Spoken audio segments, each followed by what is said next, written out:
ሰላም ጤና ይስጥልኝ። በዛሬው የዜና እይታችን በአሁኑ ሰዓት በመካከለኛው ምስራቅ እየተካሄደ ያለውን እጅግ ከፍተኛ ወታደራዊ እርምጃ እንመለከታለን። አብራችሁን ቆዩ።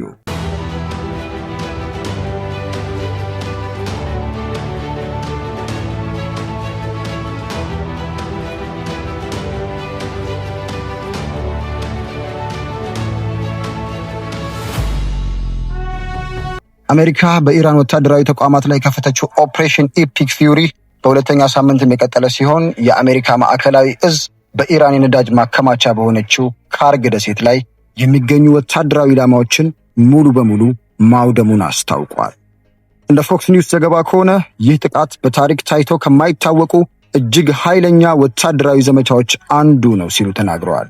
በካርግ ደሴት ላይ የሚገኘውን የኢራን ወታደራዊ መሰረተ ልማት ማውደም የተቻለ ሲሆን ይህ የኢራን ኢኮኖሚ የጀርባ አጥንት የመታ እርምጃ ተደርጎ ይወሰዳልም ብለዋል።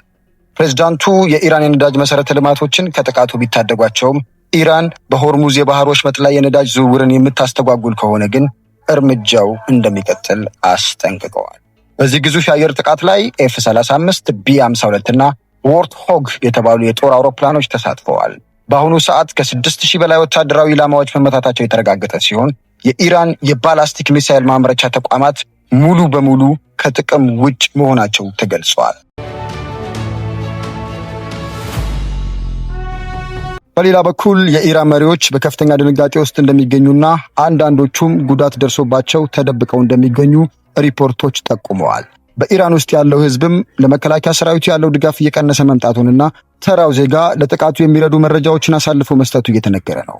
በተለይም የወታደራዊ ባንኮች በመመታታቸው ምክንያት የደሞዝ ክፍያ መቋረጡ በሰራዊቱ ውስጥ ከፍተኛ መከፋፈልን ፈጥሯል። የነዳጅ ዋጋና ዓለም አቀፍ ሁኔታ። ምንም እንኳን የዓለም የነዳጅ ዋጋ በአሁኑ ሰዓት በአንድ በርሜል $100 አካባቢ ቢደርስም የአሜሪካ አስተዳደር ጥቃቱ ሲጠናቀቅ ዋጋው በእጅጉ እንደሚቀንስ እምነቱን ገልጸዋል። በተጨማሪም ፈረንሳይ፣ ጣሊያንና እንግሊዝ በመርከቦች ደህንነት ዙሪያ ከአሜሪካ ጋር ንግግር መጀመራቸው ተሰምተዋል።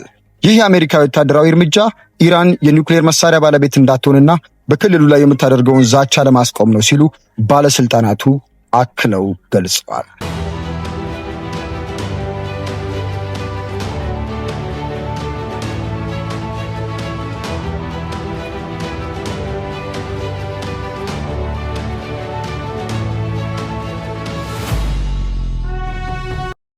ስትሬት ኦፍ ሆርሙዝ ይህቺ 39 ኪሎ ሜትር ብቻ ስፋት ያላት ጠባብ የባህር መስመር የዓለምን 20% የነዳጅና የጋዝ ዝውውር የምታስተናግድ ናት።